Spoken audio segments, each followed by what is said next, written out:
ఈ ప్రాముఖ్యమైనటువంటి సమయంలో కొన్ని మాటలు బైబిల్ గ్రంథం నుండి మనం జ్ఞాపకం చేసుకుందాం. విశ్వాసి సంఘానికి దూరమైతే ఏం జరుగుతుంది? ఒక ప్రాముఖ్యమైనటువంటి పాఠము. విశ్వాసి సంఘానికి దూరమైతే ఏం జరుగుతుంది? క్రీస్తు రక్తంలో కడగబడినటువంటి ప్రతి ఒక్కరము కూడా విశ్వాసులుగా మనం అందరం ఎంచబడ్డాం. అయితే ఇక్కడ ఉన్నటువంటి మనందరినీ కూడా దేవుడు పరిశుద్ధులు, విశ్వాసులు ఎవరు అంటే సంఘము అనగానే విశ్వాసుల గుంపు, విశ్వాసుల యొక్క సమూహం. ఇలా సంఘముగా కొనసాగుతున్న మనందరము కూడా విశ్వాస జీవితంలో సంఘానికి ఎప్పుడు దూరం అవ్వకూడదని దేవుని ఉద్దేశం. ఎందుకంటే ఒక విశ్వాస సంఘానికి దూరం అయితే ఏం జరుగుతుందో ఈరోజు ఒక 4 సందర్భాలు నేను చెప్పడానికి ఇష్టపడుతున్నాను. విశ్వాసిగా సంఘానికి దూరం అయితే మొట్టమొదటిగా ఏం జరుగుతుందంటే, మా విశ్వాస సంఘానికి దూరం అయితే ఏం జరుగుతుందంటే, విశ్వాసి తన జీవితంలో సమస్తాన్ని కూడా కోల్పోయిన పరిస్థితి. ఏ క్రీస్తు రక్తంలో అయితే కడగబడ్డాడో ఆ క్రీస్తు రక్తానికి విలువలేని వాడిగా మనం చేసేస్తాం. అందుకే మన క్రైస్తవ జీవితంలో విశ్వాసులుగా ఎప్పుడూ సంఘానికి అంటిపెట్టుకుని ఉండాలి, లేదా అంటు కట్టబడి ఉండాలి. ఇప్పుడు విశ్వాస జీవితంలో ఏం జరుగుతుందో మొట్టమొదటి సందర్భం ఏంటంటే, విశ్వాసి విలువను కోల్పోతాడు. ఇది మొట్టమొదటి సందర్భం. విశ్వాస సంఘానికి దూరం అయితే ఏం జరుగుతుంది అని అనుకుంటున్నాం కదా. విశ్వాస సంఘానికి దూరం అయితే మొట్టమొదటి ఏం జరుగుతుందంటే, ఆ విశ్వాసికి ఉన్న విలువను కోల్పోతాడు. ఎలా విశ్వాసి విలువను కోల్పోతాడు అని మీరు అడిగితే, చూడండి, ద్రాక్ష పళ్ళు గుత్తు చూసారమ్మా? మీరు ద్రాక్ష పళ్ళు గుత్తు, ద్రాక్ష పళ్ళు గుత్తుకు విలువ ఉంటుందా, విడి పళ్ళుకు విలువ ఉంటుందా? మీరు ఎప్పుడైనా వెళ్ళి ద్రాక్ష పళ్ళు అడిగితే మార్కెట్లో గుత్తు ఎవరు తీసుకోరు, క్షమించండి, విడిపళ్ళు ఎవరు అడగరు. ముందు వాడు విడిపళ్ళు మనకి ఫ్రీగా వేస్తుంటాడు. అంటే విడిపళ్ళకు విలువ ఉండదు, కానీ గుత్తులో ఉంటే విలువ. అందుకే తీసినప్పుడు గుత్తే వేస్తుంటారు ఎవరైనా. అంటే గుంపుగా లేదా ఒక సంఘంలో ఉన్నటువంటి విశ్వాసులు ఎలాగ ఉండాలంటే, ఆ విశ్వాసులు సంఘంలో ఉంటేనే సంఘంలో ఆ విశ్వాసకి విలువ ఉంటుంది. సంఘానికి దూరం అయ్యాడు అనుకోండి, దీన్ని బట్టి ఒక ద్రాక్ష పళ్ళు గుత్తులో కాకుండా విడిపళ్ళకు విలువ ఎలా అయితే ఉండదో, సంఘములో ఒక విశ్వాసి ఉండకుండా సంఘానికి దూరం అయితే ఆ విశ్వాసి కూడా ఏం కోల్పోతాడు? విలువను కోల్పోతాడు. ఇంకా అర్థమైనట్టు చెప్తాను. కొరింథీయులకు రాసిన మొదటి పత్రిక చూడండి. కొరింథీయులకు రాసిన మొదటి పత్రిక 7వ అధ్యాయం 10వ వచనాన్ని మీరు చూడగలిగితే, మొదటి కొరింథీ 7వ అధ్యాయం 10వ వచనంలో భార్యాభర్తల గురించి రాయబడుతూ, మరియు పెండ్లైన వారికి నేను కాదు ప్రభువే ఆజ్ఞాపించింది ఏమనగా, భార్య భర్తను ఎడబాయకూడదు అన్నాడు. అమ్మ, భార్య భర్తను ఏం చేయకూడదు? ఎడబాయకూడదు. ఇప్పుడు సంఘానికి భర్త ఎవరు? క్రీస్తు ప్రభు. సంఘానికి భర్త క్రీస్తు ప్రభు అయితే, ఇప్పుడు నువ్వు సంఘానికి రాకుండా విశ్వాస దూరంగా ఉన్నాడు అనుకోండి. విశ్వాస సంఘానికి దూరంగా ఉన్నాడంటే, ఒక భర్తకి భార్య ఎలా ఉన్నారు? అమ్మ, భర్త భార్యకి ఎలా ఉన్నారు? దూరంగా ఉన్నారు. దూరంగా ఉన్నప్పుడు భార్యాభర్తలకు ఏముండో తెలుసమ్మా? ఆ భర్తకైనా భార్యకైనా విలువ ఉంటుంది అంటారా? ఎప్పుడైనా చూడండి, ఏ శుభకార్యానికి వెళ్ళినా భర్త ఒక్కడు వెళ్ళినా భార్య ఒక్కడు వెళ్ళినా దానికి విలువ అనిపించదు. ఇద్దరు కలిసి వెళ్తే విలువ. ఈరోజు క్రీస్తు ప్రభు మనందరికీ భర్త అయితే, ఒక విశ్వాసిగా నా భర్త అయిన క్రీస్తు ప్రభుకి నేను ఎప్పుడు దూరం కాకూడదు. ఇప్పుడు విశ్వాస సంఘానికి దూరం అయితే ఏం జరుగుతుంది? విలువ తగ్గిపోతుంది. ఎలా అంటే, భర్తకి దూరమైన భార్యకి, భార్యకి దూరమైన భర్తకి విలువ ఉంటుందని మీరు అనుకుంటున్నారా? ఉండదు. భార్యాభర్తలుగా జతపరచబడితే వారిద్దరూ కలిసి ఉంటేనే విలువ. అలాగాని భార్యను విడిచిపెట్టి ఒక్కడే బ్రతుకుతున్నా, భర్తను విడిచిపెట్టి నేను బాగానే ఉన్నాను నువ్వు అనుకుంటావు, కానీ లోకంలో నీకేముండదు? విలువ ఉండదు. ఈరోజు యేసు ప్రభువు సంఘంలో భర్త అయితే, సంఘానికి ఒక విశ్వాసిగా దూరం అయితే, ఆ భర్తకు దూరమైన నా బ్రతుకు విలువలేని బ్రతుకు. యోహాను సువార్త 15వ అధ్యాయం, యోహాను సువార్త 15వ అధ్యాయం చూడండి. విలువను ఎలా కోల్పోతారో విశ్వాసులు అంటే, 15వ అధ్యాయం 4-5 వచనాలు చదువుకుందాం. నా యందు నిలిచి ఉండుడి, తీగె ద్రాక్షవల్లిలో నిలిచి ఉంటేనే గాని తనంతట తానే ఎలాగో ఫలింపదో, అలాగే నా యందు నిలిచి ఉండితే గాని మీరును ఫలింపరు. ద్రాక్షావళిని యేసు ప్రభు వారు, తీగలేమో విశ్వాసులు. ఎవడు నా యందు నిలిచి ఉండునో నేను ఎవని ఎవని యందు నిలిచి ఉండునో వాడు బహుగా ఫలించును. ఇప్పుడు అమ్మ ఫలించే చెట్టుకు విలువ ఉందా, ఫలాలు లేని చెట్టుకు విలువ ఉంటుందా? ఫలించే చెట్టుకే విలువ ఉంటుంది. ఇప్పుడు ఫలించే చెట్టుకు విలువ ఉంటుంది అన్నాడు. ఇప్పుడు సంఘానికి దూరంగా ఉంటే నువ్వు ఫలిస్తావా, ఫలించలేవా? ఫలించలేవు. ఆత్మీయంగా నువ్వు ఫలించలేవు. ఆలోచించండి. నా యందు నిలిచి ఉండుడి అంటే క్రీస్తు సంఘములో నువ్వు నిలిచి ఉంటే విశ్వాసిగా నువ్వు ఫలిస్తావు. ఎప్పుడైతే ఫలిస్తావో నీకేముంటుంది? విలువ ఉంటుంది. ఇప్పుడు విశ్వాస సంఘానికి దూరం అయితే తన విలువను ఏమవుతాడు? కోల్పోతాడు. ఒక భర్తకు దూరమైన భార్యకు, ఒక భార్యకు దూరమైన భర్త జీవితంలో విలువ ఎలాగ ఉండదో, సంఘానికి దూరమైన విశ్వాసికి కూడా తన జీవితంలో ఏముండదు? ఎప్పుడు విలువ ఉండదండి. అందుకే నా యందు నిలిచి ఉండి అంటున్నాడు. కాబట్టి విశ్వాసులు ఎప్పుడు కూడా సంఘంలో సంఘానికి అంటుకట్టబడి నిలిచి ఉంటే ఆ విశ్వాసకి విలువ ఉంటుంది. ఆ విలువను మనం కాపాడుకోవాలి. అందుకే విశ్వాసులుగా మనందరూ ఏం నేర్చుకోవాలంటే, విశ్వాసిగా నేను ఎప్పుడు కూడా సంఘానికి దూరం కాకూడదు. ఒకవేళ సంఘానికి దూరం అయితే నా విలువను నేనే కోల్పోతాను. రెండో విషయం, విశ్వాస సంఘానికి దూరం అయితే ఏం జరుగుతుందంటే, రెండో విషయం ఎండిపోతాడు. మొట్టమొదటిది ఏం చెప్పానమ్మా? విశ్వాసి విలువను కోల్పోతాడు. రెండోది విశ్వాసి ఎండిపోతాడు. సంఘానికి విశ్వాస దూరం అయితే ఎలా ఎండిపోతాడు? యోహాను సువార్తలో ఉన్నాం కదా, 15:6 చూడండి. అక్కడే 15:6 ఎవడైనను నా యందు నిలిచి ఉండని ఎడల వాడు తీగ వలె బయట పారవేయబడి ఎండిపోవును. మనుషులు అట్టి వాటిని పోగు చేసి అగ్నిలో పారవేతురు, అవి కాలిపోవును. ఇప్పుడు నా యందు నిలిచి ఉండని ఎడల అంటే నా సంఘం ముందు నిలిచి ఉండకపోతే వాడు ఏమవుతాడమ్మా? ఎండిపోతాడు. ఎండిపోయింది దేనికోసం సిద్ధపరుస్తారు? ఎండింది చాలా బాగా కాలుతుంది పచ్చిదానికన్నా కదా. బాగా ఎండిపోయిన వాడంటే ఆత్మీయంగా ఎవరైతే ఎండిపోతారో అంటే సంఘానికి ఎవరైతే దూరం అవుతారో ఆ విశ్వాసులు ఖచ్చితంగా ఎండిపోతారు. ఎండిపోయిన వాడు దేనికి సిద్ధంగా ఉన్నాడంటే కాల్చబడ్డానికి సిద్ధంగా ఉన్నాడు. అందుకే చూడండి, పచ్చివి కాలనంత పచ్చివి బాగా కాలవు, కానీ ఎండినవి. ఈరోజు ఒక ఎండిన క్రైస్తవుడిగా దేవుని దృష్టికి నేను ఉండకూడదు. అందుకే విశ్వాస సంఘానికి దూరం అయితే ఏం జరుగుతుందంటే విశ్వాస జీవితంలో ఎండిపోతాడు.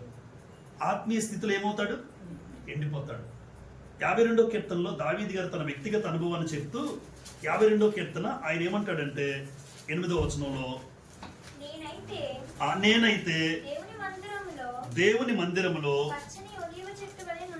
చూసారా, దేవుని మందిరంలో ఎలా ఉన్నాడు? ఆయన పచ్చగా ఉన్నాడు. అంటే మందిరంలో ఎలా ఉంటారమ్మా? పచ్చగా ఉంటారు. ఎవరైతే విశ్వాసులు సంఘానికి దూరం కాకుండా ఉంటారో వాళ్ళ బ్రతుకులు ఎప్పుడు పచ్చగానే ఉంటాయి. సంఘానికి దూరమైన విశ్వాస బ్రతుకులు ఎండిపోతాయి. ఈరోజు మన బ్రతుకులు ఎండిపోయేటట్టుగా ఉండాలని అయితే క్రీస్తు రక్తంలో కడగబడలేదండి. ఆలోచించండి. హృదయపూర్వకంగా ఇదొక దేవుడు మనకి అందరికీ కూడా గద్దిస్తూ హెచ్చరిస్తూ ఉన్నాడు. మనం ఎండిపోయే స్థితికి వెళ్ళాలని యేసుప్రభు ఈ లోకానికి రాలే. కాబట్టి ఒక విశ్వాసిగా నా జీవితంలో నేను ఎప్పుడు సంఘానికి దూరం కాకూడదు. సంఘానికి దూరమైన ఏ క్రైస్తవుడైనా ఏ విశ్వాసి అయినా ఖచ్చితంగా ఎండిపోతాడు. ఆ ఎండిపోయిన స్థితిలో, అందుకే నా యందు నిలిచి ఉంటే మీరు ఎండిపోరు, నా మాటలు మీలో ఉంటే మీరు ఎండిపోరు. ఈరోజు ఆత్మీయ స్థితిలో ఎక్కువ శాతం ఎందుకు ఎండిపోతున్నారంటే సంఘానికి దూరమై, దేవుని మాటలకు దూరమై వాళ్ళ బ్రతుకుల్లో ఎండిపోతున్నారండి. రోమీలకు రాసిన పత్రిక 11వ అధ్యాయం అపోస్తలుడైన పౌలు ఒక శ్రేష్టమైన మాట మాట్లాడతాడు. రోమా పత్రికలో 2 చెట్లు ఉంటాయి. విశ్వాసులకు కాకముందు మనందరం ఎలాంటి వాళ్ళం అంటే అడవి చెట్లు అన్నవాడు. అడవి ఒలివ చెట్లు అంటాడు. క్రీస్తు ప్రభు ఎవరంట? ఆయన సారవంతమైన ఒలివ చెట్లు. గమనించండి, రోమా 11:17 చూడండి. 11:17 అయితే కొమ్మలలో కొన్ని విరిచివేయబడి అడవి ఒలివ కొమ్మవై ఉన్న నీవు వాటి మధ్యన అంటు కట్టబడి ఒలీవ చెట్టు యొక్క సారవంతమైన వేరులో వాటితో కలిసి పాలు పొందిన ఎడల నీవు అంటే ఇప్పుడు సారవంతమైన ఒలీవ చెట్టు ఎవరు అంటే ప్రభు అయిన యేసుక్రీస్తు వారు. మనందరం ఎవరు అంటే మనం అడవి ఒలీవ కొమ్మలం. మనందరం అడవి ఒలీవ కొమ్మలం. ఈరోజు మన జీవితాల్లో అడవి ఒలీవ కొమ్మగా ఉన్న నువ్వు ఎవరికి అంటు కట్టబడ్డావు? క్రీస్తు ప్రభు అయిన సారవంతమైన ఒలీవ చెట్టుకు అంటు కట్టబడ్డాను. మీరు ఎప్పుడైనా అంటు కట్టడం చూసారమ్మా? ఉంటుంది అంటు కట్టడం. ఒక గులాబీ మొక్క బాగా ఎదుగుతుంది అనుకోండి, దానికి ఏమైనా అంటు కడితే దాని యొక్క గుణాలు దేనికి వస్తాయి? ఏ చెట్టుకైతే నువ్వు అంటు కట్టబడ్డావో, ఏ మొక్కకైతే ఆ మొక్క యొక్క లక్షణాలన్నీ కూడా, సారం అంతా కూడా దీనికి కూడా వస్తుంది. ఈరోజు సంఘానికి దూరంగా నువ్వు బ్రతికితే యేసు ప్రభు యొక్క సారం ఎవరిలోకి రాదు? ఒక విశ్వాసకి నీలోకి రాదు. ఇప్పుడు సారమంతా దిగాలి అంటే యేసు ప్రభు అనే సారవంతమైన ఒలీవ చెట్టుకు ఒక అడవి ఒలీవ కొమ్మనైన నేను అంటుకట్టబడాలి. అలా అంటుకట్టబడితే ఖచ్చితంగా యేసు ప్రభు యొక్క సారం, ఆయన యొక్క గుణ లక్షణాలు నాలోకి వస్తాయండి. అందుకే ఈరోజు ఎక్కువ శాతము క్రైస్తవ జీవితాలు విశ్వాసులు ఎలా ఉన్నారంటే సంఘానికి దూరం అవుతూ ఉన్నారు. ఎవరైతే విశ్వాసులు సంఘానికి దూరం అవుతారో గమనించండి, వాళ్ళు ఖచ్చితంగా ఎండిపోతారండి. ఆత్మీయ స్థితిలో ఎండిపోతారు. వాళ్ళ ఆత్మీయ జీవితం ఎండిపోయి కాలడానికి సిద్ధంగా ఉన్నట్లు అర్థం అన్నమాట. మూడో విషయం చెప్తాను నేను. విశ్వాసులు సంఘానికి దూరం అయితే మొట్టమొదటి ఏం చెప్పాను? మొట్టమొదటిగా విలువ కోల్పోతాడు, రెండు ఎండిపోతాడు, ఇప్పుడు చెడిపోతాడు. ఎండిపోయిన తర్వాత ఇంకా బ్రతికేమవుద్దంటే చెడిపోతాడు. యోవేలు గ్రంథం 3 చూడండి. విశ్వాస సంఘానికి దూరం అయితే యోవేలు గ్రంథం 1వ అధ్యాయం, యోవేలు గ్రంథం 1వ అధ్యాయం 18వ వచనాన్ని చదువుకుందాం. మేత లేక పశువులు బహుగా మూలుగుచున్నవి, ఎడ్లు మందలుగా కూడి అవును ఏమో ఆకలికి చచ్చిపోతున్నాయి అనాలి కదా. ఇప్పుడు మేత లేకపోతే ఏమవుద్ది? పశువులు జనరల్ గా మేత లేకపోతే చెడిపోతాయా చచ్చిపోతాయా? చచ్చిపోతాయి. అన్నం లేకపోతే మనం చెడిపోతామా చచ్చిపోతామా? కానీ మాట చూసారా మీరు? గమనించండి 18. మేత లేక పశువులు బహుగా మూలుగుచున్నాయి, ఎడ్లు మందలుగా కూడి ఆకలికి ఏమవుతున్నాయి? అల్లాడుచున్నవి, గొర్రె మందలు చనిపోతున్నవి అన్నాడు అక్కడ. కానీ ఏమవుతున్నాయి అన్నాడు అంటే, ఎందుకు చెడిపోతున్నాయి అన్నాడంటే అక్కడ మనుషుల గురించి రాయబడిన మాట ఇది. నిజంగా పశువుల గురించి, గొర్రెల గురించి, మందల గురించి చెప్పట్లే. ఇప్పుడు మనుషులు దేవుని వాక్యం లేకపోతే ఏమవుతారు? చెడిపోతారు. మేత దేనికి సాదృశ్యంగా చెప్పబడిందంటే, మేత లేనందున గొర్రె మందలు చెడిపోతున్నాయి. ఇప్పుడు ఏ మేత అంటే దేవుని వాక్యము లేకపోతే ఆ వాక్యం ఉన్నటువంటి స్థలం ఏదంటే సంఘం. మీకు ఎక్కువగా మనకి వాక్యం దొరికే స్థలం ఏది? సంఘం. మరి విశ్వాసి వాక్యం దొరికే ఆ సంఘానికి దూరం అయితే ఖచ్చితంగా ఆ వ్యక్తి చెడిపోతాడు. ఎలా అంటే మేత లేనందున గొర్రెలు ఎలాగైతే చెడిపోతున్నాయో, ఈరోజు సంఘానికి దూరమైన ఒక విశ్వాసి కూడా ఏమవుతాడు? చెడిపోతాడు. ఎందుకంటే ఒక మంచి ప్రవర్తన రాదు, ఒక మంచి బుద్ధి రాదు, న్యాయము, నీతి, యథార్థత, విశ్వాసము, భక్తి ఇలా బ్రతకాలనే జీవిత విధానం రాదు. ఎందుకు ఆ వ్యక్తికి రాదు అంటే ఆ వ్యక్తి చెడిపోయాడు. ఎందుకు చెడిపోయాడు అంటే మేత లేకపోవడం వల్ల. ఏ మేత? వాక్యం అందకపోవడం వల్ల ఆ వ్యక్తి చెడిపోతున్నాడు. సామెతల గ్రంథం 5వ అధ్యాయం ఒక అద్భుతమైనటువంటి మాట ఇక్కడ మాట్లాడతారు చూడండి. సొలొమోను గారు సామెతల 5వ అధ్యాయంలో ఈ మేత గురించి మాట్లాడుతూ, సామెతల గ్రంథం 5వ అధ్యాయం 11వ వచనంలో, తుదకు నీ మాంసము నీ శరీరము క్షీణించినప్పుడు అయ్యో అన్నాడు. చూసారా? అయ్యో, ఉపదేశము నేనెట్లు త్రోసివేసి తిని, నా హృదయము గద్దింపునెట్లు తృణీకరించెను, నా బోధకుల మాట నేను వినకపోతే, నా ఉపదేశకులకు నేను. చూసారా? ఆ మాటలన్నీ కూడా దేవుని మాటలకు చెవివ్వలేదు, బోధకుల మాట వినలేదు, నా హృదయము గద్దించారనుకోండి, ఎవరికి నచ్చదు. అందుకే సంఘానికి రాకపోతే, ఒకవేళ దేవుని గద్దింపు మాటలు వింటున్నామని నిన్ను సంఘానికి దూరం అయితే, ఈ మాటలు నా కోసమే చెప్తున్నారని ఎవరికైనా అనిపించి సంఘానికి దూరమైనా నీ జీవితంలో ఒకరోజు బాధపడతావు. అయ్యో అన్నాడు. చూసారా? ఉపదేశం నేనెట్లు అంటే ఆ మేతను, ఏ వాక్యం అయితే నీవు చెడిపోకుండా కాపాడుతుందో ఆ వాక్యానికి నువ్వు దూరం అయితే, ఆ వాక్యాన్ని నువ్వు త్రోసివేస్తే, ఆ బోధకుల మాట నువ్వు చెవిపోతే ఖచ్చితంగా నీ జీవితంలో నువ్వు చెడిపోతావు. అందుకే విశ్వాస సంఘానికి దూరం అయితే చెడిపోయే పరిస్థితి ఖచ్చితంగా ఉంది. ఎందుకంటే దేవుని మాటలు దొరకవు. దేవుని విషయాలు ఏవైతే బ్రతకమన్నాడో, ఎలా జీవించమన్నాడో, ఎలా నడవమన్నాడో, ఎలా చేయమన్నాడో, ఏవి చూడమన్నాడో, ఎలా మాట్లాడమన్నాడో ఆ విషయాలు దొరికేది సంఘంలో అయితే, ఆ సంఘానికి దూరమైన ఒక విశ్వాసి బ్రతుకు చెడిపోతుందండి. మేత లేకపోవడం వల్ల. దేవుని వాక్యమనే ఆ మేత లేకపోతే నేను కూడా చెడిపోతాను. ఇది 3వ విషయం. చివరిగా 4వ విషయం చెప్తాను చూడండి. విశ్వాసి సంఘానికి దూరం అయితే మొట్టమొదటిగా విలువను కోల్పోయాడు, 2 ఎండిపోయాడు. ఎండిపోయిన వాడు ఇప్పుడు చెడిపోయాడు కదా. ఈ చెడిపోయిన వాడు ఆత్మీయంగా చచ్చిపోతాడు. చివరిది 4వ స్టేజ్ ఏంటంటే విశ్వాసి ఆత్మీయంగా చచ్చిపోతాడు. హెబ్రీయులకు రాసిన పత్రిక 11వ అధ్యాయం, నేను భౌతికంగా చనిపోయాడు అంటలేదు, ఆత్మీయంగా చచ్చిపోతాడు. చూడండి, హెబ్రీ 10వ అధ్యాయం 24-25 వచనాలలో, కొందరు మానుకొనుచున్నట్టుగా సమాజముగా కూడుట మానక అన్నాడమ్మా. అమ్మ, సమాజంగా కూడుట మానద్దా మానాలా? మానకూడదు అని ఎవరు చెప్పారు? ఈ పత్రిక రాసిన హెబ్రీ గ్రంథకర్త, అంటే దేవుడే చెప్పాడు. దేవుడు తన పరిశుద్ధాత్ముడి ద్వారా ఏమన్నాడంటే, మీరు ఎప్పుడైనా సమాజంగా ఎప్పుడు మానద్దు. ఎందుకంటే సమాజంగా కూడుట మానితే ఆజ్ఞ అతిక్రమం పాపం అయితే, పాపం వల్ల వచ్చే జీతం అంటే ఆ వ్యక్తి ఆత్మీయంగా చచ్చిపోతాడా అంటే ఖచ్చితంగా. భౌతికంగా బ్రతికే ఉంటాం మనందరం, సంఘానికి రాకపోయినా, దేవుని మాటలు వినకపోయినా మీరు బ్రతికే ఉంటారు. కానీ సమాజముగా కూడుట మానక అంటే ఎవరైతే విశ్వాస సంఘానికి దూరం అవుతున్నాడో ఆ వ్యక్తి ఆత్మీయంగా చచ్చిన వాడితో సమానం.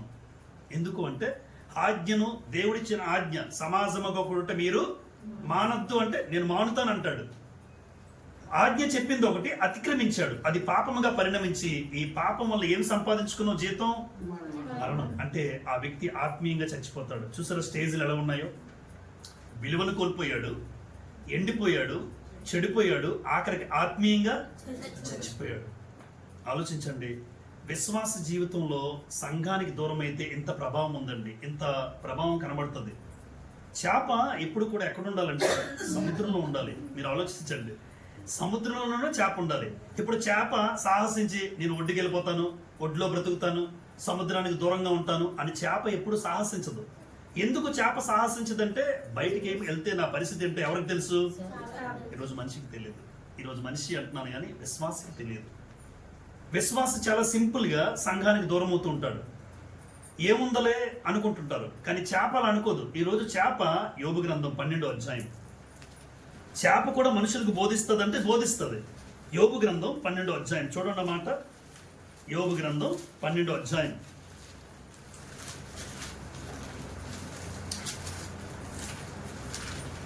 8 నేను చదువుతున్నాను. భూమిని గురించి ధ్యానించిన ఎడల అది నీకు బోధించును, సముద్రంలోని చేపలు నీకు దాన్ని. సముద్రంలో చేప ఏం చెప్తుందంటే, బాబు నేను ఎప్పుడు సముద్రం దాటి బయటికి రాను, ఎందుకంటే సముద్రంలో ఉన్నంత వరకు నాకు తిరిగిలేదు, నా జీవితానికి తిరిగిలేదు, నన్నెవరూ ఏమీ చేయలేరు, ఎందుకంటే నేను సముద్రంలో ఉన్నాను. అంటే చేప ఏమి నేర్పిస్తుందంటే సముద్రము దాటి బయటకు రాదు, సాహసించదు. కానీ మనిషి సంఘానికి మానేయడం, సాహసించి మానేస్తాడండి. పర్వాలేదులే, ఏముంది ఒక్కసారి వెళ్ళకపోతే, ఆరాధన మానేస్తే ఏముంది, లేదంటే ఇలాంటి కూడికలు మానేస్తే ఏముంది అని నువ్వు అనుకుంటున్నావే, ఆత్మీయంగా చచ్చిపోతాడు. ఇప్పుడు చేప సముద్రంలోంచి ఒడ్డుకు వస్తే భౌతికంగా ఏమవుతుంది? చచ్చిపోద్ది. ఎవరైనా బలవంతంగా చేపల వేట వెళ్ళేవారు పట్టుకుని దాన్ని బలవంతంగా తీసుకురావాలి తప్ప ఏ చేప తనంతట తాను చచ్చిపోవాలని ఏది అనుకోదు. ఎప్పుడు చచ్చిపోద్ది అంటే సముద్రానికి దూరం అయితే. ఈరోజు ఒక విశ్వాస సంఘానికి దూరం అయితే ఆత్మీయంగా నేను చచ్చిపోతాను అన్న భావన కలుగుతుందంటారా? ఈరోజు అన్న భావన ఉంటుందంటారా? చేప నేర్పిస్తుంది. చేపను జ్ఞానిస్తే నీకేమర్థమవుతుంది? చూడండి, చేప వివరిస్తుందట. ఏం చెప్తావు చేప అంటే, నేను సముద్రం దాటి ఎప్పుడూ బయటికి రాను, సాహసించను, ఎందుకంటే నేను సముద్రంలో ఉంటేనే నాకు క్షేమం, నేను సముద్రంలో ఉంటేనే నాకు భద్రత. ఈరోజు ఒక విశ్వాసం ఏం నేర్పిస్తుంది చేప? సంఘంలో ఉంటేనే నీకు భద్రత. సంఘానికి దూరంగా నువ్వు బ్రతికితే ఎప్పుడూ నీకు అది క్షేమమైతే కాదండి. చూడండి, సింహం వేటాడే ముందు జింకలైనా గాడిదలైనా, మీరు నేషనల్ జియోగ్రఫిక్ ఛానల్స్ చూస్తూ ఉంటారు, వేటాడే ముందు అది గర్జిస్తుంది. గుంపుగా ఉన్నప్పుడు ఆఖరికి గాడిదలనైనా జింకలనైనా సింహం ఏమీ చేయలేదు. ఒక గుంపుగా ఉంటే ఏమీ చేయలే, కానీ ఆ గుంపుని చెదరగొడుతుంది. అది దాని యొక్క తెలివితేటలు. గర్జిస్తే ఆ సౌండ్కి ఇవన్నీ పారిపోతుంటాయి, చల్లా చెదిరిపోయి సింగిల్గా అయిపోతాయి కొన్ని. అప్పుడు సింహం ఏం చేస్తుంది అంటే ఒక్క దాని మీద వేటాడుతుంది. ఈరోజు అపవాదికి గురి అదేనండి. సంఘానికి విశ్వాసులు దూరం చేయాలి. ఈరోజు చాలా మంది సహోదరులు చెప్తూ ఉంటారు, అనియా లేదా నేను సంఘానికి దూరం అయ్యాను, నా ఆత్మీయ స్థితిలో నేను నష్టపోతాను. అపవాది ఏం చేస్తాడంటే సంఘానికి దూరం అయ్యేటట్టుగా, సంఘానికి నువ్వు దూరంగా బ్రతకాలి. అపవాది నిన్ను గర్జించిన సింహం వల్ల అంటాడు కదా పేతురు పత్రికలో, 1 పేతురు 5:8 ఏముంటుంది? ఎవరిని మింగుదునా అని గర్జించే సింహం వల్లే వెతుకుతూ తిరుగుతున్నాడంట. నిబ్బరమైన బుద్ధి గలవారే మెలకువగా ఉండుడి, మీ విరోధి అయిన అపవాది ఎవరిని మింగుదునా అని గర్జించే సింహం వల్లే తిరుగుతున్నాడు.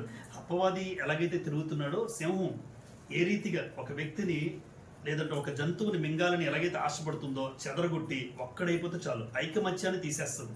ఈరోజు సంఘం అనే గుంపులో ఉన్నంత వరకు నీకేమీ కాదు. ఎప్పుడైతే నువ్వు సంఘానికి దూరం అయ్యావో ఎప్పుడైతే నువ్వు ఒక్కడి అయిపోయావో అపవాది నీ జీవితాన్ని నాశనం చేస్తాడండి. రకరకాల ఆలోచనలు పుట్టిస్తాడు. ఇది చెయ్యి అంటాడు, అది చెయ్యి అంటాడు. ఆఖరికి నేను సంఘానికి దూరం చేసి నీ జీవితంలో ఆత్మీయంగా నిన్ను చంపేస్తాడు. ఇది అపవాది ప్రణాళిక. చివరిగా ఒక మాట చెప్తాను. సంఘము ఎలా పోల్చబడిందంటే ఒక పొయ్యిలో కట్టెలు ఉంటాయి. పొయ్యిలో కట్టెలు ఉంటాయి, అందరికీ తెలుసు. ఆ పొయ్యిలో ఒక కట్టె ముందు పెడతారు. అన్ని కట్టెలు ముందు కాల్చరు ఎవరు, మీరు చూసారమ్మా? బాగా తెలిసిన వాళ్ళు ఉంటారు. అన్ని పెట్టరు, ఒక కట్టె బాగా కాలుతూ ఉంటుంది. ఇప్పుడు ఆ కట్టె మీద ఏం చేస్తారంటే ఇంకో కట్టె కనెక్ట్ చేస్తారు, ఇటుపక్క నుంచి ఒకటి పెడతారు. అంటే బాగా మండుతున్న కట్టె ఏదైతే ఉందో దాని నుంచి ఆ మంటను తీసుకుంటుంది వేరే కట్టెలు. సంఘంలో కూడా ఎవరైతే బలంగా విశ్వాసంగా మండుతూ ఉన్నారో ఆ కట్టెతో నేను ఉండాలి. ఆ కట్టెతో నేనుంటే కట్టెతో నేనుంటే ఏమవుతుంది, నేను కూడా మండుతూ ఉంటాను. మనం అంతా సండే క్రైస్తవులు కాదట, మనం మండే క్రైస్తవులుగా ఉండాలంట. అంటే ఆది సోమవారం కాదు. చాలా మంది క్రైస్తవ జీవితంలో సండే క్రైస్తవులుగా ఉంటారు, అది ఆదివారమే. కానీ మనం అందరం ఎలా ఉండాలి? సోమవారం కాదు, మండే మండుతూ ఉన్న క్రైస్తవులుగా ఉండాలి. సండే క్రైస్తవులుగా దేవుడికి అవసరం లేదు. ఒక క్రైస్తవుడు ఎప్పుడు కూడా మండుతూ ఉండాలి. అలా మండుతూ ఉండాలంటే ఒక కట్టె మండుతూ ఉంటే ఇంకో కట్టె వెళ్ళి దాని పక్కన ఉంటే ఆ ప్రభావం నీకు కూడా వస్తుంది.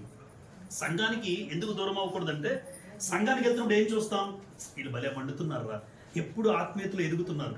కనీసం వాళ్ళు చూసినప్పుడైనా నాకేమనిపిస్తుంది, నేను అలా బ్రతకాలి, నేను అలా వాక్యం ఎదగాలి, నేను వాక్యం నేర్చుకోవాలి, నేను అలా పాటలు పాడాలి అని ఆ బాగా మండుతున్న కట్టెని మీకు చూస్తే మీకు అలా అనిపిస్తుంది. అలా నీకు అనిపిస్తుంది.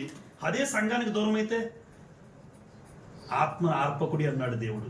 ఎప్పుడు మన హృదయంలో దేనంటే దేహంలో పెట్టిన ఆత్మ ఎప్పుడు ఆరిపోకూడదు. కాబట్టి విశ్వాసి ఎప్పుడు సంఘానికి దూరం కాకూడదు. విశ్వాసికి సంఘానికి దూరం అయ్యాడు అంటే నెంబర్ 1 విలువను కోల్పోతాడు. ఎందుకంటే నా భర్త క్రీస్తు ప్రభు. అలాంటి భర్తకు దూరం అయితే భార్యకు విలువ ఉంటుందంటారా? ఉండదు. అలాంటి భర్తకు దూరం అయితే ఏ భార్యకు విలువ ఉండదు. లోకంలో చూడండి, భర్త అయినా భార్య అయినా కలిసి ఉంటేనే విలువ అని మీరు అంటారే, అది ఎంత వాస్తవమో క్రీస్తు ప్రభు అనే భర్తకు నేను ఎప్పుడు ఆయనతో పాటు ఉండాలి. అంటే సంఘాన్ని ఎప్పుడు విడిచిపెట్టకూడదు, సంఘ కార్యక్రమం విడిచిపెట్టకూడదు. అప్పుడు నీకు విలువ. ద్రాక్ష గుత్తుకు విలువ ఉన్నట్టుగా ఆ గుత్తులోంచి విడిపోయిన పళ్ళుకు విలువ ఉండదు. గుత్తులో ఉంటేనే విలువ, సంఘంలో ఉంటేనే విలువ. నెంబర్ 2, ఎప్పుడు ఆత్మీయ స్థితిలో విశ్వాసి ఎండిపోతాడు. సంఘానికి దూరమైన వాడు ఎండిపోతాడు.